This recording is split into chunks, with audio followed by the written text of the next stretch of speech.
The C10 is back, and LT and Jeremy have a lot on their shift list, including marrying up their Corvette engine to this bulletproof 6-speed, plus how to fit this modern package into a 45-year-old chassis. That's all today on Truck Tech.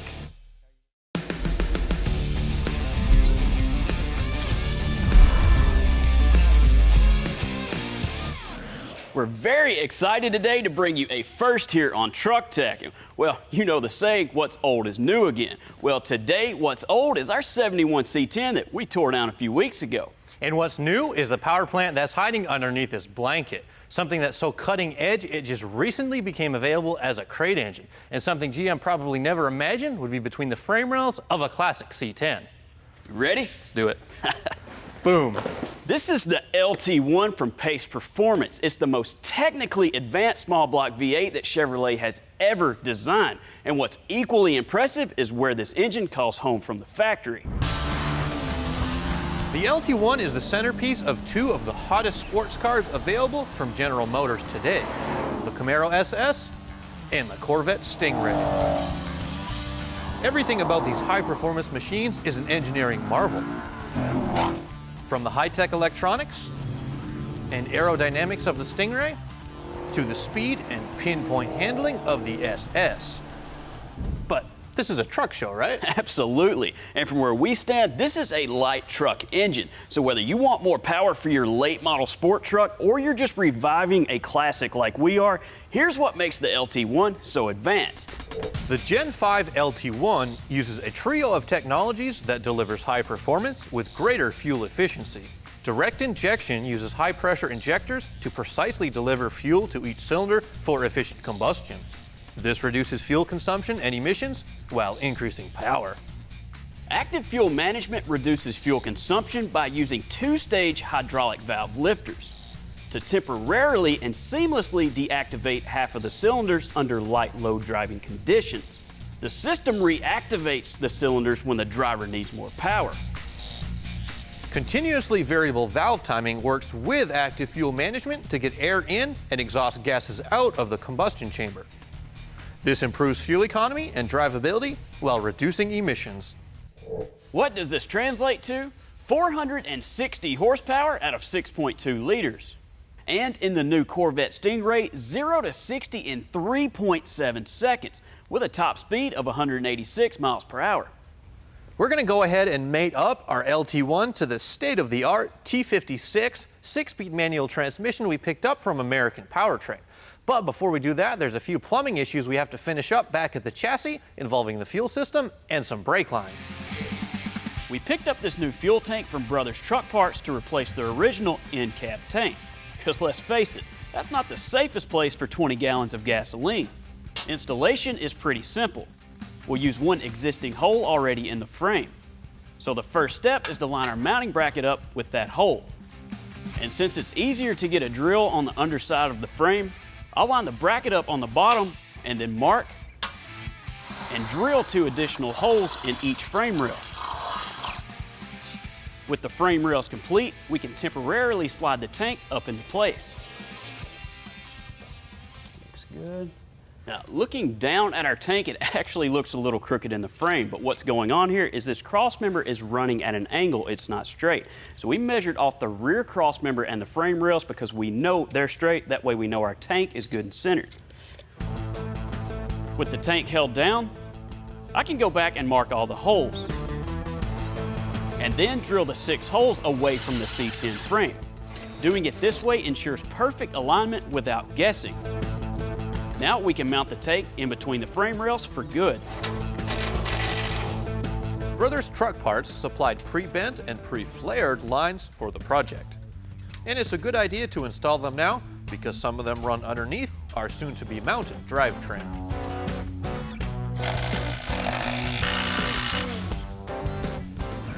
Coming up, the LT1 and T56 say I do.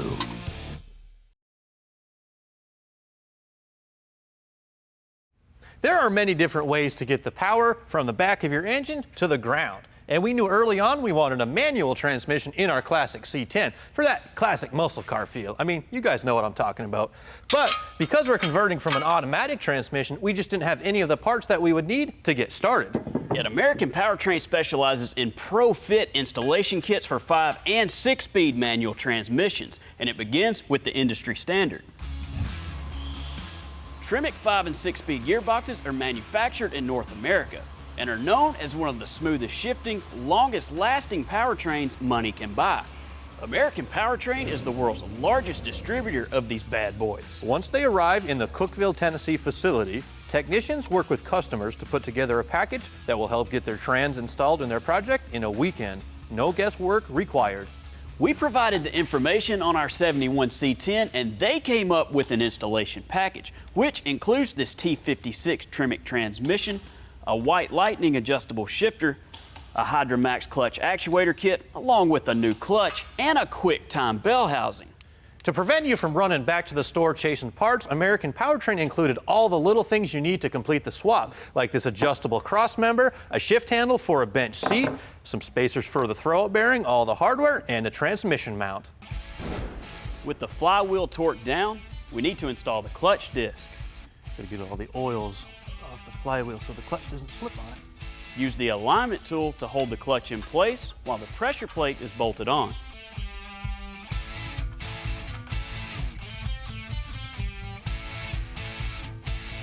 Now they give you these tools here to center the clutch disc on the flywheel, but they never get it exactly centered. So while you tighten it up, I always like to kind of wiggle it back and forth and up and down just to make sure it's as centered as we can get it. So when you install the transmission, the input shaft slides right into the bearing.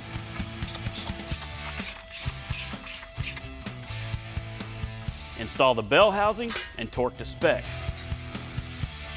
Before we go any further, we need to set the spacing on the clutch release bearing. So we got to have between 150 and 200 thousandths of free travel between the fingers of the pressure plate and the throwout bearings. Let's see what we got here. It's about even about 2066. Okay. All right, let's see what we have on this side.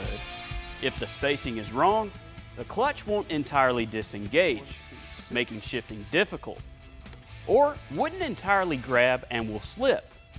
We had too much clearance, so we added a shim to adjust and bring it into range.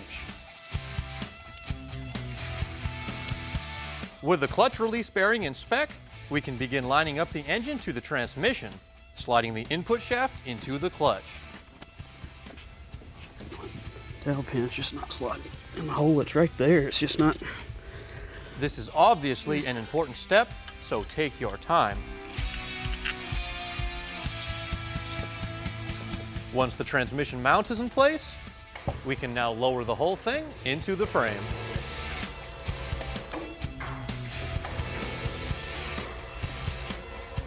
Well, Jeremy's gonna fit. What do you say? I think we may get lucky here, LT. We've done our homework, so I hope it does. Exciting moment, I know that. How are you looking? Good. Slide that Let me cross go ahead and member get on. that. Good. Okay, ease it on down. Looking good back here. Because this LT1 engine is so new, there really isn't much information out there about swapping it into an older chassis. But with a little bit of homework, this turned out to be a completely bolt-in situation, no cutting required. For starters are the motor mounts. We found these on an online auction of all places, and they're made out of billet aluminum, and they allow us to bolt up our factory 1971 350 rubber isolators. Pace Performance hooked us up with this prototype serpentine accessory drive from Street Shop, which includes this LS-style water pump and a one-wire alternator. But what's really cool is they were able to provide us with a power steering pump, which the LT engine did not come equipped with from the factory. So not only will we have power steering, but we'll now be able to run Hydro Boost brakes. Now for headers, we went to JBA and they sent us 2 sets to choose from, a set of shorties, which we already have bolted onto the engine, and a set of long tubes, which we think will work a little better for us in this chassis. We're going to get the cab back on the lift so we can marry the two and check clearance for the transmission and shifter location. And after a few measurements, we've learned we're going to need to do a few additional modifications to the floor. You can see where I've marked the floor for the shifter of the T56 to pass through, but unfortunately we're going to have to do a little bit more than just cut a small hole. And the reason is the T56 transmission, while it's not overly large, it carries a lot of material above the center line. So we are going to have to do some cutting to get it to fit underneath our C10. Yeah, we could go ahead and cut the floor out, go out to the metal roller or the English wheel and fab up something really cool. But as you guys know, that takes a lot of time. The cool thing about this era of truck, the four-wheel drives and 1-tons actually came with a bolt-in transmission tunnel. That's much taller. You can see where it goes. That'll probably give us all the clearance we need. So if we can source one somewhere, I think that's the route we're going to take. Next, a little tunnel vision.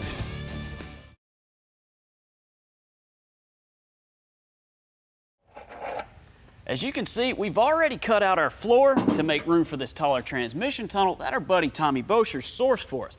But before we weld this thing in there, we've got a couple of issues we need to address. Rust like this is typical on a truck that sits outside for years at a time. Basically what happens is oxygen and moisture in the atmosphere attack the metal, which first turns the steel to this kind of red muddy color. And after time, deterioration starts, which is like what we have here. Now, rust is a form of oxidation, and there are many materials susceptible to that, like aluminum and plastic, for example, both can oxidize. Now, with rust like this, don't let it scare you away from starting or purchasing a project. Rust is easily repairable, and with the automotive aftermarket, they've made it pretty easy for us. Replacement sheet metal is plentiful when it comes to trucks, especially popular ones like our 71 C10. An LMC truck has most every part available for our Chevy, including a bed floor, bed header panel, radiator support, fender wells, cab corners, battery tray. Well, you name it, they've got just about everything. Now, all their parts are stamped to OE specs and are E-coded for protection. Now, for our C10, we had them send us a cab support because, well, as you just saw, ours was gone.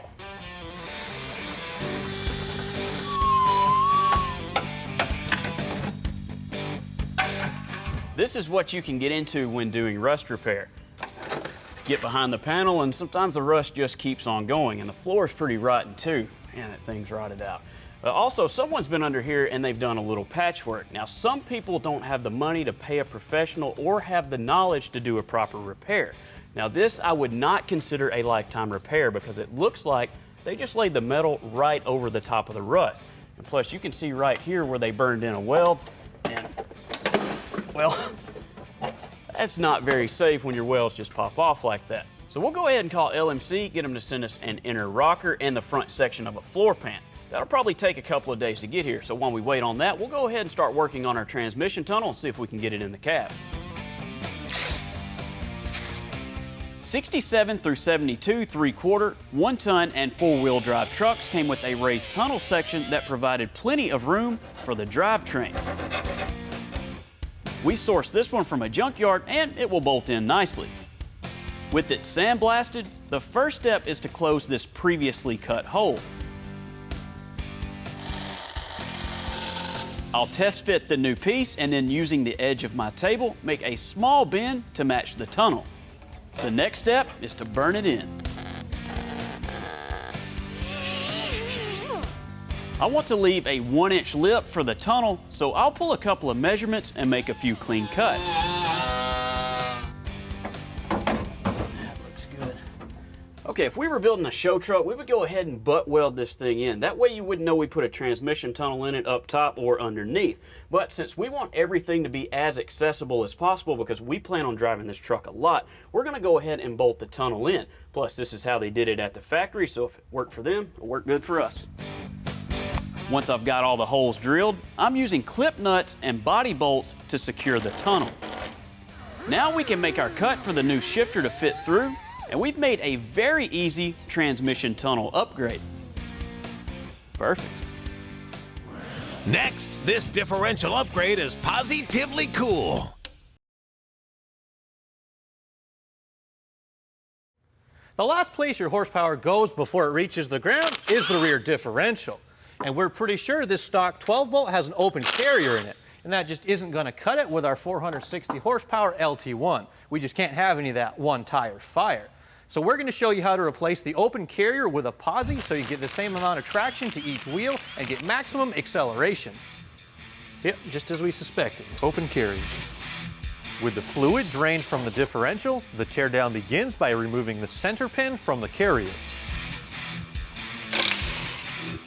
The brake drums need a little convincing to come off. Then we can push the axles in to access the C-clips and remove them. Before we go any farther, we need to measure the ring gear backlash so we can duplicate it with a new carrier. I'll mark the bearing caps to make sure they go back in where they came from.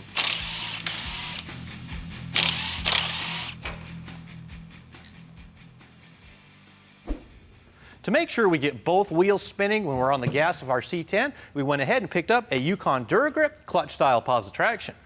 It's a 4-spring design that uses Ray-Bestis clutch discs for aggressive operation that'll still drive smoothly when we're on the street. I picked up a shim kit so we can get the backlash where it needs to be, and I already went ahead and pressed on the carrier bearings. So the next step for us is to swap over the ring gear.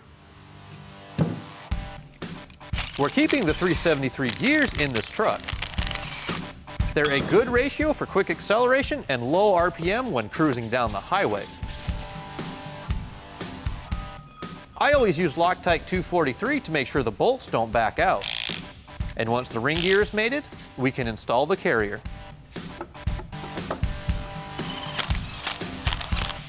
The backlash measures a little loose, so moving some shims will get the carrier closer to the pinion gear. We're shooting for 6/1000ths backlash, because that's what we had before.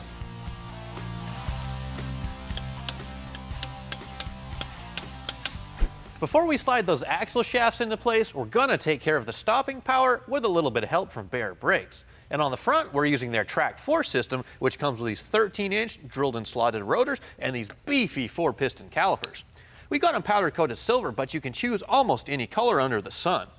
They come with the brackets to mount up to our CPP 2-inch drop spindles and utilize a banjo-style fitting, unlike a lot of other aftermarket calipers, which use pipe thread. When you set them down with our stock single-piston calipers, you can definitely tell the difference. The kit also comes with a new wheel hub that comes pre-assembled with seals, bearings, and even new studs. For the rear, we're using the SS4 kit, which has 12-inch drilled and slotted rotors, slightly smaller 4-piston calipers, and a factory-style parking brake. And we're going to get started by tearing off the old backing plates. The new parking brake bolts up using the factory holes. With the center pin removed, the axles can slide into place with C-clips just like before. Reinstall the center pin and install the cover with RTV silicone. For the new Baer brakes, the rotor slides on, followed by the caliper. For the front, a cotter pin and nut hold on the old hub. With the spindle cleaned up, the new parts fall into place.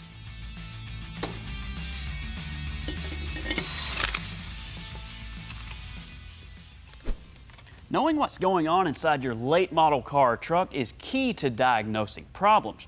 HP Tuner's VCM scanner lets you record and play back real-time data from all factory sensors and aftermarket sensors you add yourself.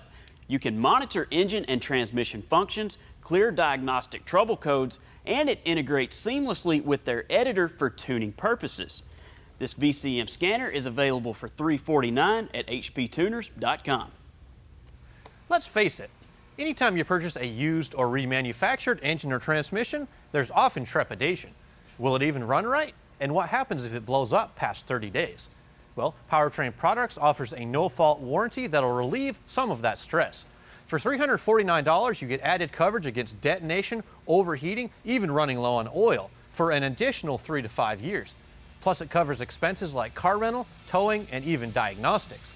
Powertrain products are available at shopengines.com. Well, we've made some great progress on our 71 C10 today. We've got the chassis plumbed out, the engine and trans are back in the frame, and we got a real nice set of brakes and a posi. Yeah, we've got some sheet metal parts on the way, so the next time you guys see this truck, we're gonna finish up that rust repair, permanently mount the cab, and maybe even show you a new set of wheels and tires. All right, well, let's get this thing out of here then. Let's do it.